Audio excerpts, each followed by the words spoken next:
before the ink on the Queen's sealed will was even examined, something extraordinary had already happened inside the royal estate. A document had been filed, a property quietly transferred, and a signature appeared where no one expected it. While the nation mourned, and the palace prepared for solemn formalities, one royal family member had already moved. And by the time anyone noticed, the Balmoral hunting lodge, one of the monarchy's most private sanctuaries, no longer belonged to the crown in the way everyone assumed. Before we go deeper into what this really means for the royal family, make sure to subscribe so you don't miss a single update. In the quiet administrative offices, where royal property records are normally handled with careful patience, the discovery arrived almost by accident. A routine verification of estate filings revealed a document that none of the palace legal aides remembered authorizing. At first glance, it appeared ordinary, another technical update in the vast and complicated structure of royal land ownership. But as the details were examined more closely, confusion began to ripple through the office.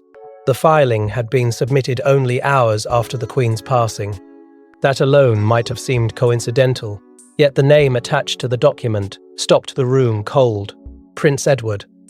The property listed in the filing was not just any parcel of royal land. It was the Balmoral hunting lodge, a secluded retreat tucked deep within the vast Scottish estate where the royal family had spent generations escaping the pressures of public life. For decades it had been more than a building. It was a place where difficult family conversations unfolded far from the public eye. A sanctuary where strategies were whispered, disagreements were settled, and sometimes wounds were quietly healed. Within the monarchy, everyone understood that the lodge carried emotional weight far beyond its stone walls. Yet the administrative record clearly showed something that no one expected. The lodge had been registered under a personal claim connected to Prince Edward. At first, the legal staff assumed it had to be a clerical mistake. Royal property arrangements were notoriously complex, and occasional filing errors did occur. But as the document was examined again and again, the same reality stared back from the page. The claim had been properly processed. Every required signature was present, and the most unsettling detail of all the signature was Edward's own. By that point, palace officials began asking questions they had never imagined needing to ask. Why would Edward move so quickly, and why now? Even more troubling was the timing. The Queen's sealed will had not yet been reviewed by the King. The family had not gathered to discuss its contents. The legal reading that traditionally clarified the future of royal estates had not even been scheduled. Yet somehow, before that process could begin, the lodge had already been quietly claimed. The atmosphere inside the palace legal department shifted from confusion to quiet alarm. Senior aides double-checked the land registry records, hoping to find an error that would explain everything. But every verification only confirmed the same conclusion. The filing was legitimate. It had been submitted correctly under Scottish law, and legally speaking, the claim now stood. Almost immediately, speculation began spreading through private palace corridors. Some wondered whether Edward had simply acted quickly after learning something others had not yet heard. Others suspected something more deliberate, that Edward might have known the lodge would become important once the Queen's will was opened. The question repeated itself in hushed conversations among royal insiders. How could he have anticipated this moment before anyone else? As the whispers grew louder, another detail began circulating among the staff. In the weeks leading up to the Queen's final days, Edward had reportedly been meeting with estate lawyers more frequently than usual. At the time, those meetings seemed routine. Members of the royal family often consulted legal advisors about property and inheritance matters. No one had considered the possibility that those discussions might have been laying the groundwork for something far more strategic. Meanwhile, the palace communications office quietly prepared for the possibility that the news might leak. Draft statements were written, revised, and then locked away, yet none of them were released. The royal household remained silent, as if unsure whether acknowledging the situation would calm the storm or ignite one, because beneath the surface of this quiet administrative decision, something far larger had begun to stir. The Balmoral hunting lodge was never supposed to be the center of a royal dispute. Its ownership had long been treated as an unspoken certainty, something that would naturally fall into place as part of the Crown's private estate.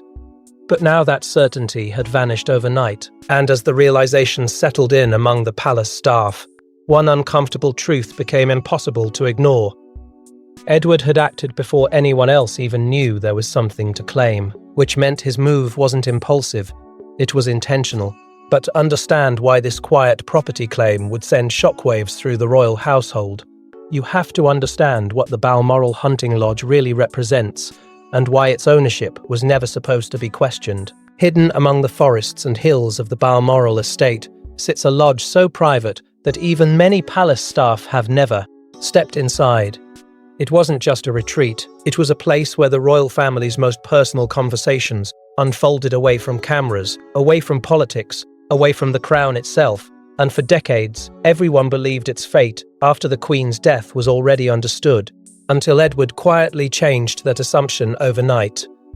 To those outside the monarchy, the Balmoral hunting lodge might sound like nothing more than a small outbuilding on a sprawling Scottish estate, but within royal circles, its reputation was something entirely different.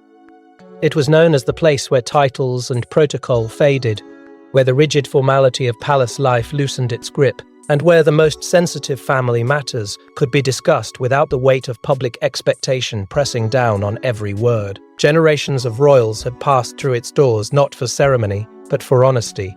It was where conversations happened that would never appear in official transcripts. During the long Balmoral summers, when the royal family retreated from London's relentless public spotlight, the lodge often became the setting for discussions that shaped the monarchy's future. Decisions about roles, responsibilities, and sometimes even personal grievances found their way there. The Queen herself reportedly valued the lodge because it created an atmosphere that no palace drawing room could replicate. Away from advisors, away from press secretaries, away from the machinery of the crown, members of the family could finally speak plainly. Disagreements that might have erupted elsewhere were quietly confronted there, in a place where hierarchy softened and truth had room to breathe. Over the decades, countless pivotal conversations were rumored to have taken place within those walls. Questions about succession, about the responsibilities of younger royals, about the evolving public role of the monarchy, all of it had been discussed there in careful, sometimes difficult exchanges. The lodge was not where decisions were officially made, but it was often where the groundwork for those decisions began. It carried an emotional gravity that few properties within the royal portfolio could match. Because of that history, its future had long been treated as something almost predictable. Palace tradition quietly assumed that once the Queen was gone, the lodge would pass into the personal estate of the next monarch. King Charles, after all, had spent decades preparing for that role, and the Balmoral estate itself was deeply tied to the private holdings of the reigning sovereign. No official document had ever been publicly cited, yet among royal staff and insiders, the understanding felt nearly unquestionable. The lodge belonged to the Queen's inner world, and that world would naturally pass to her successor. But the deeper meaning of the lodge extended beyond inheritance or legal ownership. To those who understood the family dynamics of the monarchy, it symbolized something more delicate, the Queen's circle of trust. The people invited into that space, the conversations allowed to unfold there, reflected relationships built over decades. And that was precisely why Edward's sudden claim felt so unexpected. For years, Edward had rarely been associated with the lodge in public discussions. While he had attended Balmoral gatherings, like other members of the family, his name was seldom connected to the property itself. Yet quietly, something had begun to shift. In the months leading up to the Queen's final days, staff members at the estate had noticed subtle changes in Edward's routine. His visits to Balmoral seemed longer than usual. His conversations with estate managers more frequent. At the time, those moments seemed harmless, even routine. No one imagined they might be part of a larger strategy. Then another detail began surfacing among the estate staff, a detail that now seemed impossible to ignore. Weeks before the Queen's passing, Edward had personally requested access to architectural records connected to the hunting lodge. The request was unusual, but not alarming enough to trigger suspicion. Members of the royal family occasionally reviewed estate documents when planning renovations or discussing property maintenance. The request had been processed quietly, filed away like hundreds of others before it, But when Edward's claim to the lodge suddenly appeared in official records, that earlier request took on a completely different meaning. What once looked like casual interest now appeared deliberate, careful, calculated. The realization began spreading quietly through Balmoral's administrative offices. Edward hadn't simply acted quickly after the Queen's death, he had been preparing long before that moment arrived. And as palace insiders began retracing the small details they had once overlooked, the story became even more unsettling. The visits, the document requests, the private conversations with estate advisors. None of it had seemed remarkable on its own, yet together they formed a pattern that suggested Edward had been thinking about the lodge for far longer than anyone realized, which raised a question that no one inside the palace could answer with certainty. If Edward had been planning this move for months, what exactly had he known, and who, if anyone, had told him? What no one realized at the time was that Edward's interest in the lodge wasn't sudden, it had been building quietly for months, guided by information few others inside the palace seemed to possess. While the world focused on royal ceremonies and public appearances, Prince Edward was attending a series of quiet meetings that barely attracted attention. They weren't glamorous gatherings or headline events. They were legal consultations, estate reviews, and private discussions held behind closed doors. At the time, they seemed routine, but once the Balmoral Lodge transfer surfaced, those meetings suddenly looked like something very different. Preparation. In the months leading up to the Queen's final days, palace schedules were crowded with public duties, commemorations, and official appearances that kept the royal family constantly in the spotlight. Cameras followed every gesture, newspapers analysed every speech, and the world watched closely as the monarchy navigated a delicate moment in its long history. Yet behind that carefully observed public life, Prince Edward was quietly stepping into a series of conversations that few outside the palace ever noticed. They took place in legal offices, private estate rooms, and quiet consultations with advisors whose work rarely attracts headlines. At the time, nothing about them appeared remarkable. Royal estates require constant management, and members of the family often consult attorneys about property matters. But when Edward's claim to the Balmoral hunting lodge later surfaced, those meetings began to look far less ordinary. Records show that Edward had been holding repeated consultations with the lawyers responsible for overseeing royal property structures. These discussions were logged in internal schedules as routine estate reviews. No urgency was attached to them. No warnings were raised. In fact, most palace aides assumed Edward was simply asking the kind of practical questions that occasionally arise when members of the royal household review their long-term responsibilities. But one legal advisor would later reveal something that suddenly cast those conversations in a different light. Edward had asked detailed questions about the historical ownership framework surrounding the Balmoral estate. The inquiry was specific. Edward wasn't interested in the entire estate. His attention was directed toward individual properties within it, particularly those that had once been categorized under private royal stewardship rather than formal crown holdings. That distinction might sound technical, but inside the monarchy it carries enormous consequences. Properties classified under personal royal ownership can sometimes follow legal pathways entirely separate from the crown's official inheritance structures. And according to the advisor who later recalled the conversation, Edward seemed unusually interested in how those rules had evolved over time. The deeper the lawyers looked into the archives, the clearer it became that Balmoral's legal history was far more complicated than most palace officials had realized. Over decades, small changes in ownership designations and stewardship agreements had created layers of legal nuance. Some properties were directly tied to the reigning monarch. Others existed under arrangements that allowed limited personal rights for members of the family who could establish a historical connection to their stewardship. It was a technical landscape filled with clauses, precedents, and obscure provisions buried in documents few people had revisited for years. And somewhere within that maze of legal language, Edward appeared to have discovered something important. Documents from those consultations suggest he had been examining a rarely discussed clause involving personal occupancy and stewardship rights tied to private royal properties. It was the kind of provision that might sit unnoticed for decades, unless someone went looking for it deliberately. Yet Edward seemed to understand its potential significance. Some palace aides later recalled Edward mentioning a private conversation he once had with the Queen herself. The remarque was brief, almost casual, and at the time it did not attract much attention. Members of the royal family frequently refer to past discussions with the monarch when reviewing estate matters, but after the Balmoral Lodge transfer appeared in official records, that comment suddenly took on a new meaning. If Edward had indeed spoken with the Queen about the lodge, the implications were profound. Inside palace offices, quiet speculation began to spread. Could Edward have known something about the contents of the Queen's will before it was opened? Had he received guidance that others in the family never heard? Or had he simply interpreted the estate's complex legal structure faster than anyone else? The truth remained frustratingly unclear.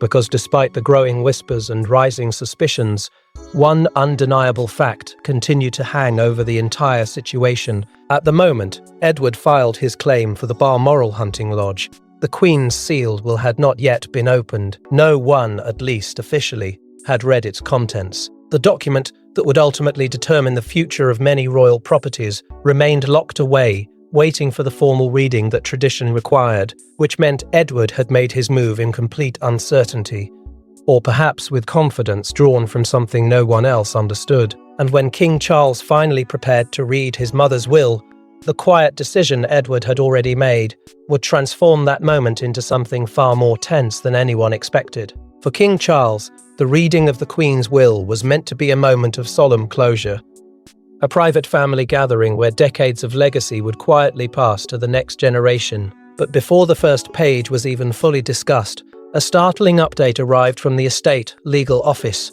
The Balmoral hunting lodge had already been registered under a different name. Anne D. Suddenly, the room went silent. The atmosphere inside the private meeting was already heavy with emotion. The passing of a monarch is never just a public transition. It is also a deeply personal moment for the family left behind. For Charles, the reading of his mother's will carried enormous symbolic weight. It represented the closing chapter of one era and the beginning of another. The expectation had always been that the legal reading would be orderly, respectful, and predictable. Royal estates would be accounted for. Responsibilities would shift quietly. Traditions would move forward as they always had. But the calm structure of that moment unraveled almost immediately. Just as the legal advisors prepared to guide the family through the document, a message arrived from the estate administration office. At first it seemed procedural, something that could wait until after the reading was complete. But when the lawyers reviewed the information, their expressions changed in a way that could not be ignored. A brief conversation followed among the legal staff, their voices lowered, their tones suddenly cautious. Then one of them spoke the words that would alter the entire atmosphere of the room. The Balmoral hunting lodge, they explained carefully, had already been reassigned earlier that week. At first, Charles assumed there must have been some confusion. Royal estates are complex, and administrative details sometimes appear in ways that require clarification. But as the legal advisor continued speaking, the situation became clearer and far more unsettling. The transfer had been processed properly, the documentation was complete, and under the relevant provisions of Scottish property law, the registration appeared entirely legitimate. Then came the name attached to the claim, Prince Edward. The reaction inside the room was immediate, though controlled. Members of the family exchanged glances that carried more questions than answers. The lodge was never supposed to be part of a sudden private claim. It had always been treated as a natural extension of the monarch's private estate. Yet here was a legal record stating that Edward had already secured it before the will had even been opened. Charles listened in silence as the lawyers explained the technical details. The claim had been filed correctly. Every legal requirement had been satisfied. Most troubling of all, the transfer had already been registered within the land system, making it extremely difficult, perhaps impossible, to reverse without a lengthy legal challenge. For a moment, Charles seemed convinced the matter had to be a misunderstanding. Surely Edward had simply acted under incorrect guidance. Surely the situation could be corrected once the family reviewed the will together. But the lawyers were careful with their words. Nothing about the filing suggested an error. It had been prepared deliberately and submitted through the proper channels. Around the table, the reactions varied. Some family members appeared stunned. Others looked quietly unsettled, trying to understand how such a move could have happened without warning. Beneath the formal composure that always surrounds royal discussions, a deeper tension was beginning to form, and somewhere in that tense silence, Charles reportedly asked the question that everyone in the room was already thinking. How did he know? Because that was the heart of the mystery. Edward had acted before anyone else had even seen the will. He had secured the lodge before the family had discussed its future, and somehow his claim had been placed at precisely the moment when the legal window allowed it to succeed. What made the situation even more unsettling was Edward's demeanour during the discussion. According to those familiar with the meet, he remained remarkably composed. There was no sign of panic or defensiveness, no hurried attempt to explain himself. Instead, he appeared calm, almost as if he had expected the moment to arrive exactly as it had. Then the reading of the will resumed, and as the document's language unfolded, a subtle but powerful detail began to emerge. The Queen had included a passage that mentioned the Balmoral properties, not with the clear assignment many had expected, but with wording that left certain possibilities open. It did not directly grant the lodge to Charles. It did not forbid private claims either. Instead, it referenced stewardship rights connected to existing legal arrangements. The meaning of that language did not become clear immediately. But as the lawyers examined it more closely, the implications slowly settled over the room. Edward's claim might not have been a reckless move made in haste. It might have been something far more deliberate, and as the details of the Queen's will slowly emerged, it became clear that Edward's decision might not have been reckless at all. It might have been calculated. Deep within the Queen's will was a clause so subtle that most readers would have overlooked it entirely. But once lawyers examined it closely, its implications were explosive. It didn't explicitly assign the Balmoral hunting lodge to anyone. Instead, it described a framework, one that allowed a royal family member with prior legal standing to claim it before the estate formally transferred. And suddenly, Edward's quiet move made terrifying sense. As the reading of the will continued, the room shifted from grief into something far more complicated, careful scrutiny. Royal wills are never simple documents. They are layered with legal nuance, carefully constructed language, and centuries of tradition guiding how private royal estates should move from one generation to next. Yet, within this particular document, there was a passage that initially seemed harmless, almost routine. It spoke about the management and stewardship of certain Balmoral properties, referencing arrangements that had existed quietly for years. But when the lawyers returned to that passage, with Edward's claim already in mind, the meaning changed entirely. The clause referred specifically to existing personal rights of occupancy and stewardship. At first glance, those words appeared to describe long-standing arrangements within the estate, technical provisions that ensured certain properties could be maintained by members of the family who had previously overseen them. But the more closely the lawyers examined the language, the more unsettling its implications became. The clause did not automatically transfer those properties to the next monarch. Instead, it allowed for a brief legal window in which someone already holding those stewardship rights could assert personal claim before the estate was formally consolidated under the Crown's control. And suddenly, Edward's earlier consultations with estate attorneys began to make sense. Evidence suggested that months before the Queen's passing, Edward had quietly taken steps to establish those very rights. Through a series of technical arrangements, none of which had seemed unusual at the time, he had secured a form of recognized stewardship connected to the Balmoral hunting lodge. On paper, the move looked administrative, but now, with the clause in the will sitting plainly before them, its strategic importance was impossible to ignore. Legal experts who later examined the situation would quietly acknowledge something striking. Edward's claim had not broken any rules. In fact, it followed them precisely. Every step had been executed within the boundaries of Scottish property law and a legal framework governing privacy. To royal estates, the claim was not reckless, it was methodical. For Charles, that realization carried a deeper weight. It meant Edward had not acted impulsively or emotionally in the days following the Queen's death. Instead, he had moved at exactly the moment when the legal structure allowed the claim to succeed. Too early, and the paperwork would have lacked authority. Too late, and the estate would have already transferred under the Crown's full control. The window for action had been narrow, perhaps only days wide, yet Edward had stepped through it with remarkable precision. That precision raised an even more uncomfortable possibility. The wording of the Queen's will suggested she had understood the clause's implications perfectly. The phrasing was careful, almost deliberate. It acknowledged the existence of stewardship rights without directly instructing how they should be exercised. In effect, it left the door slightly open, but only for someone who already knew the door existed. Among palace advisors, quiet speculation began to grow. Had the Queen intended for someone to notice that clause? Had she discussed it privately with Edward during one of their Balmoral conversations? The monarchy has always operated on a delicate balance between written law and personal understanding. Sometimes the most significant instructions are never written explicitly, they are simply understood between monarch and family member. If Edward had indeed spoken with the Queen about the lodge, his actions suddenly looked less like a bold maneuver and more like the fulfillment of a quiet expectation. Within the palace, the discovery sparked intense debate among the legal advisors responsible for interpreting the will. Some argued the clause was merely a standard technical provision. Others believed its placement and wording were far too deliberate to be accidental. The discussions remained.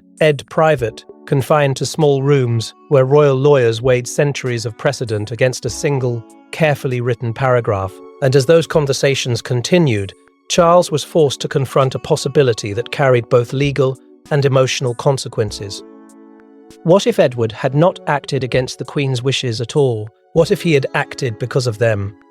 For the first time since the news of the lodge transfer surfaced, Charles found himself facing a question that cut deeper than property or inheritance. If Edward had known how to interpret that clause, perhaps it was because the Queen herself had trusted him with the knowledge.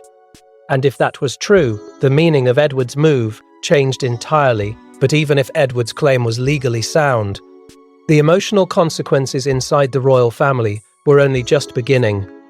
Royal property disputes are rarely public, but behind palace walls, they can become deeply personal. The Balmoral Lodge wasn't just a building. It was part of family history, tradition, and memory.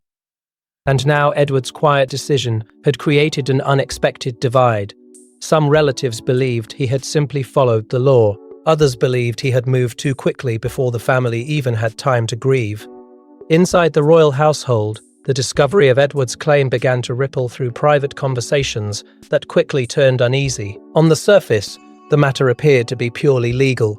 Edward had acted within the boundaries of the law. The clause in the Queen's will had allowed a narrow window for someone with stewardship rights to make a claim, and Edward had stepped forward at precisely the right moment. But within a family that had spent generations guarding tradition and hierarchy, legality alone was never enough to settle the matter.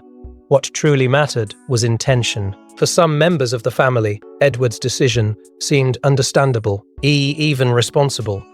They saw the move not as a challenge to the king, but as a careful effort to preserve the independence of a place that had always existed outside the machinery of the crown. The Balmoral hunting lodge had never been just another royal residence. It had been a quiet refuge, a place where the family could escape the constant scrutiny that surrounded their public lives. Supporters of Edward quietly argued that keeping the lodge under personal stewardship might actually protect the spirit the Queen had always valued there. But not everyone inside the palace saw it that way. Others felt the timing of Edward's action was deeply unsettling. The Queen had only just passed. The family was still navigating the emotional weight of loss. Yet before the will had even been discussed in full, before the mourning period had settled into reflection, a decisive legal move had already been made. To those who viewed royal tradition as something that required patience and collective agreement, Edward's speed felt abrupt, almost strategic in a moment that many believed should have remained solemn and unified. At the center of that growing tension stood Charles himself. Now king, yet still a brother, he found himself balancing two roles that did not easily coexist. As monarch, he was responsible for preserving the stability and dignity of the royal estate. Every decision connected to Balmoral carried historical significance. But as Edward's brother, he also understood the quiet dynamics that had always shaped their family relationships. Challenging Edward publicly could risk turning a private matter into a royal spectacle. Remaining silent, however, might suggest acceptance of a decision that had clearly unsettled many inside the household. Edward, for his part, defended his actions with calm determination. According to those familiar with his conversations, he insisted he moved had never been about personal gain. Instead, he described it as a way to safeguard the lodge from becoming entangled in the broader machinery of royal property management. In his view, the lodge had always belonged to a different world, a quieter one shaped by family trust, rather than royal administration. By claiming stewardship over it, he believed he was protecting exactly what the Queen had cherished most about the place. Yet even that explanation did little to quiet the deeper emotional undercurrents unfolding behind palace doors. Gradually, the debate shifted away from legal arguments and towards something far more delicate. It became a question of loyalty. Not loyalty to rules or documents, but loyalty to the Queen herself, and to how each member of the family believed her wishes should be interpreted. Private conversations grew more intense. Small gatherings between family members carried unspoken tension. Royal advisors began quietly discussing the possibility that details of the situation might eventually reach the press. The monarchy had faced many public controversies before, but this one felt uniquely sensitive. It involved not only property, but the memory of the Queen and the trust she had built with each member of her family. And slowly, the Balmoral hunting lodge began to represent something far larger than ownership. It became a symbol, a quiet test of who had truly understood the Queen's intentions and who had simply assumed they already knew them. But just when the palace thought the situation couldn't become more complicated, another detail from the Queen's private correspondence emerged. Weeks after the will was read, a sealed envelope surfaced among the Queen's private Balmoral papers. It wasn't addressed to the King. It wasn't addressed to the royal lawyers. It was addressed simply to my family. Inside was a short handwritten note about T. Hunting Lodge, a place she had cherished for decades, and the words inside would reshape how everyone viewed Edward's decision. The discovery came quietly, almost by accident. Royal archives are meticulous places where personal documents are catalogued with careful precision, and in the days following the will reading, staff had been sorting through the Queen's private correspondence from Balmoral. Letters, handwritten notes, and personal reflections, items that had never been intended for public attention, were being reviewed for preservation. Most of them were deeply personal, but legally insignificant. Then, tucked among those papers, an envelope appeared that none of the legal teams had seen before. Its simplicity immediately stood out. There was no official marking, no legal reference, no instruction for lawyers or advisors, just two words, written in the Queen's unmistakable hand: "My family." The envelope was carefully sealed, as though it had been meant to remain untouched until the right moment. When it was finally opened, those present expected perhaps a brief message of comfort or reflection, something personal left behind for the people closest to her. Instead, the short note inside addressed something far more specific: the Balmoral hunting lodge.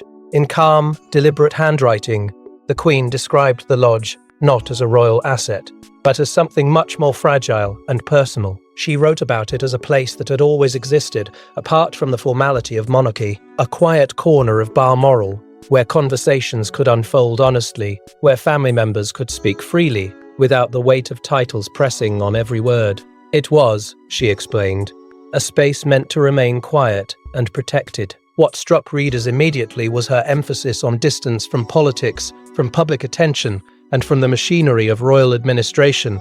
The Queen's words, "shug," guessed she believed the lodge's value came precisely from its independence. Once it became entangled in official structures, something important about it would be lost. Then came a line that changed the tone of the room. The Queen wrote that she trusted someone within the family to safeguard the lodge's quiet purpose. She did not mention a name. The note never explicitly instructed who should take responsibility for the place, but the way the sentence was written carried a sense of familiarity, as though the person she had in mind already understood the role. That subtle implication sent a wave of reflection through the family members who read it. Until that moment, Edward's claim had been viewed through the lens of timing, legality, and perhaps even ambition. But now, With the Queen's private words resting in front of them, the meaning of his decision began to look different. Charles reportedly read the letter more than once. Those close to the moment later suggested he studied it carefully, absorbing the tone as much as the words themselves. It was not a legal instruction. It carried no binding authority. Yet emotionally, it felt powerful, almost like a final conversation the Queen had chosen to leave behind. Around the palace, the atmosphere shifted subtly. Conversations that once questioned Edward's motives began to soften. The note did not prove that the Queen had instructed him to claim the lodge, but it did reveal something about how she viewed the place and what she feared might happen if its independence disappeared. Suddenly, Edward's move no longer looked like a bold attempt to secure royal property before anyone else could act. Instead, it began to resemble something quieter, something almost protective, a decision made not to seize control, but to preserve a tradition the Queen had quietly cherished. And yet, even with that emotional clarity settling over Third Palace, the mystery surrounding Edward's timing remained unresolved. The letter explained the purpose of the lodge, but it did not explain how Edward had known precisely when to act, which meant that despite the comfort the Queen's words offered, one unsettling question still lingered within the palace walls. But even with the Queen's letter in hand, one question continued to linger across the palace corridors. Years from now, historians may debate the legal details of the Balmoral lodge transfer, but inside the palace, the real mystery remains far more personal. Did Edward simply interpret the Queen's intentions faster than anyone else? Or had she quietly prepared him for this moment long before her final days? The answer may never be fully confirmed, but the consequences are already part of royal history. In the months that followed the will reading, the palace gradually settled into a new rhythm. Public ceremonies continued, royal duties resumed, and the machinery of the monarchy moved forward just as it always had. Yet beneath that steady surface, the story of the Balmoral hunting lodge quietly reshaped how many within the royal household viewed Prince Edward. What had once seemed like a surprising move now looked increasingly like a carefully timed act that only someone deeply familiar with the Queen's private thinking could have executed. Legally, the matter had become clear. The lodge now existed under Edward's stewardship, secured through the clause that had allowed him to step forward before the estate fully transferred under the Crown's broader structure. The legal advisors who once questioned the move eventually acknowledged the reality of it. The claim had been made correctly, the timing had been precise, and there was no practical path to reverse it without opening a conflict the royal family had no interest in pursuing. For Charles, acceptance came gradually. As both monarch and brother, he understood that pressing the issue further would only deepen divisions within the family. The Queen's letter, discovered among her Balmoral papers, had also softened the atmosphere surrounding the situation. While it had not provided explicit instructions, its message carried emotional clarity. The lodge had always been meant to remain a quiet refuge, protected from the machinery of royal administration. Whether Edward had acted with direct guidance or simply understood the Queen's intentions better than anyone else, the result aligned with the spirit of what she had described. Among palace insiders, the episode began to be discussed in an almost fascinated tone. In a monarchy known for grand announcements and public ceremonies, the Balmoral Lodge transfer stood out as something entirely different, a power shift that had happened quietly, almost invisibly, through a careful reading of legal nuance and personal understanding. There had been no dramatic confrontation, no official proclamation, no moment when the public even realized something significant had occurred. Yet within royal circles, it was recognized as one of the most intriguing private decisions in recent family history.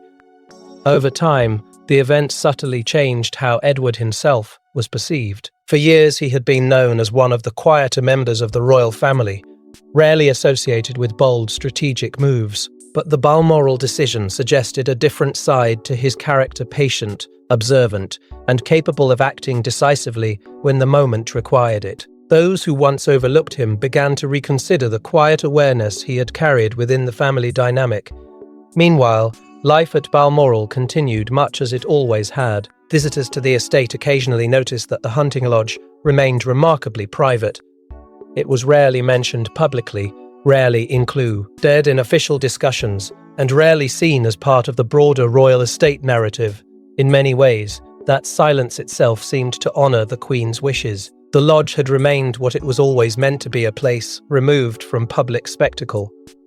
Edward himself never spoke openly about the decision. There were no interviews explaining his motives, no detailed statements clarifying how he had interpreted the will. Instead, the entire matter faded into the quiet background of royal life, preserved mostly in private conversations and whispered speculation among those who followed the monarchy closely. And perhaps that quiet mystery is what gives the story its lasting power. Because even now, one question continues to echo in the corridors of Balmoral and Buckingham Palace alike. Did Edward simply understand the Queen's intentions before anyone else? Or had she quietly entrusted him with the knowledge long before the world realized what was coming?